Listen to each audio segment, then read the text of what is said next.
What are the skills needed to run a business? Like what does it involve? So here's what I like to think of. Monday morning meeting, getting the whole team together. Everyone's got a job to do. Everyone declares their 3 things to 6 things that they're going to do for the week, as in the most important things, not micromanaging, but what are the 3 to 6 big things you're going to do for the week. And then on Friday, we talk about what did we get done, what didn't we get done. We keep a dashboard. So we have a dashboard of like, did we make sales? Were there any customer complaints? Did we need to solve any problems? So those kind of things happen.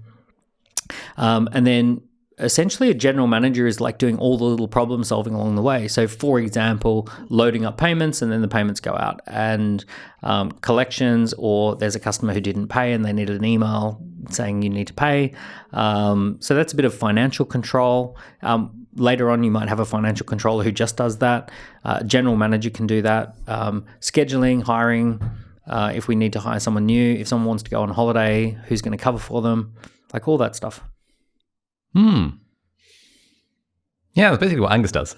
Yeah. Yeah. And and most importantly, they know that their job is to keep you out on the front line. Yeah. You have to be out there with when customers. when I'm away at a conference, the whole team is happy. Oh yeah. No, big time. Totally. Yeah. Because if you didn't do a lot of, how long were you a doctor? Like 2 years.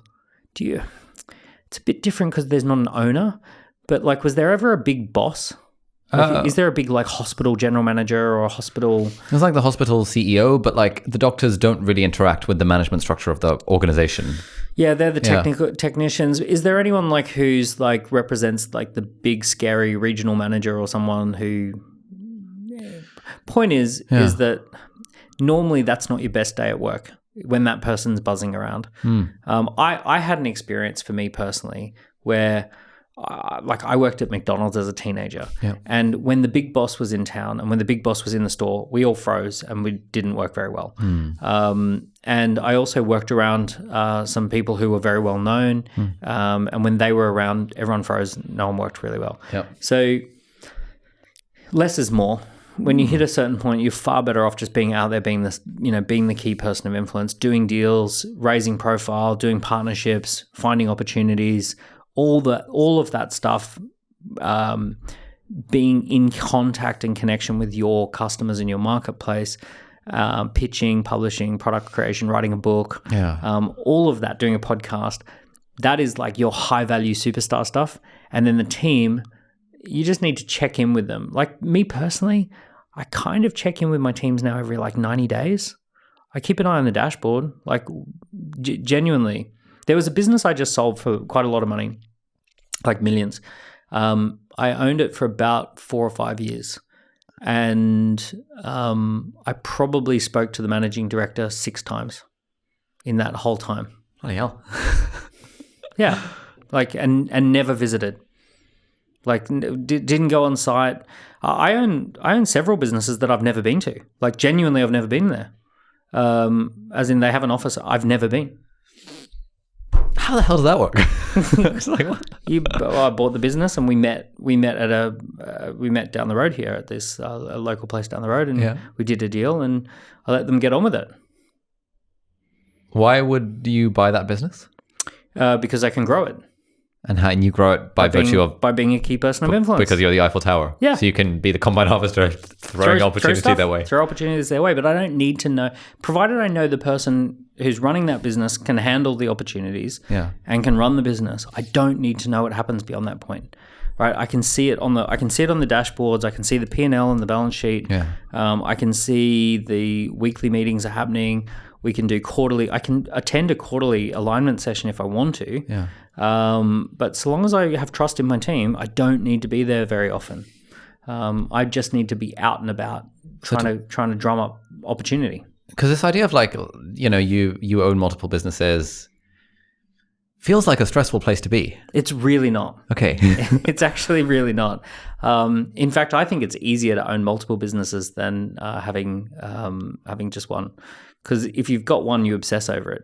And if you've got multiple businesses, you only deal with the stuff that needs to be dealt with. Yeah, I obsess over my one business. Yeah. So if you actually have multiple businesses, then the team you only have, when you have multiple businesses, you only have one opportunity, which is to hire great people and let them get on with it. Yeah.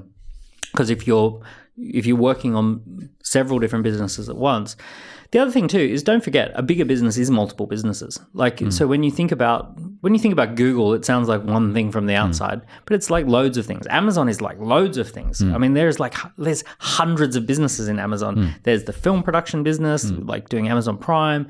There's like the AWS business.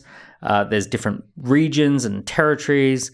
There's the in-house product team. There's an external engagement team. There's like the B2B thing. There's the fresh delivery grocery services. So they're all product teams. So this is multiple businesses that are within a business, a much bigger business. So when I own multiple businesses, it's just a group of companies, and like each team is its own team. It's almost like if you had multiple properties and the rent is coming in, you're just keeping an eye on the numbers, making sure nothing seriously is going wrong. Pretty much. And then you don't need to worry about it too much. Yeah. And if you only have one business, you'll solve every problem by throwing your own time at it. Yeah. And you'll be ending up like doing things that are not your main thing that you do. And if you have multiple businesses, you're like, okay. I mean, the cool thing is when you get multiple businesses is you can actually say, it would be easier for me to buy another business than fix this one. So, guys, sort it out. Like, sort out the issue, because. And then, are you not worried that if something goes wrong, that it will reflect badly on your brand? Yeah, to a degree, I am worried about that. Yep, I do want to make sure that the businesses succeed for that reason. Yeah, that's definitely a consideration. So I would, that's probably my primary worry, like reputation management. If a business didn't succeed, I want to make sure that they do succeed for that reason. Yeah. Sounds pretty fun. It is fun. Well, it has its moments. If multiple things go wrong at the same time, you can have a stressful couple of weeks. Yeah.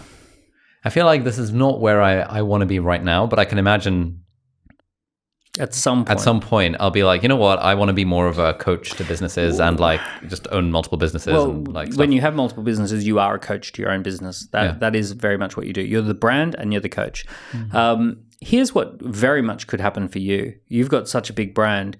You could have multiple businesses that you are an equity stakeholder in, and you play the key person of influence role. So like literally look at this table. You could contact this drinks company and say, hey, I'll be the key person of influence with this in exchange for some equity and shares in the business. Hey, we'll help promote these in exchange for some equity shares in the business. So you could have a portfolio of businesses that you become a shareholder in. And that you evangelize those businesses, you open up opportunities while you're roaming around having adventures. You're saying, hey, I just met someone in Dubai who's looking for a kombucha drinks company to launch in the region. Let me connect you both, right? So you could actually very easily, because you've got such a great brand going, you could actually have multiple businesses like next month. And if anyone would like that, please contact me as Ali's agent. Hey friends, thank you so much for watching. If you enjoyed this clip, then click here for the full unedited episode. And if you like that, then do please consider subscribing to the channel. It means a lot. Thank you so much and have a great day. Bye-bye.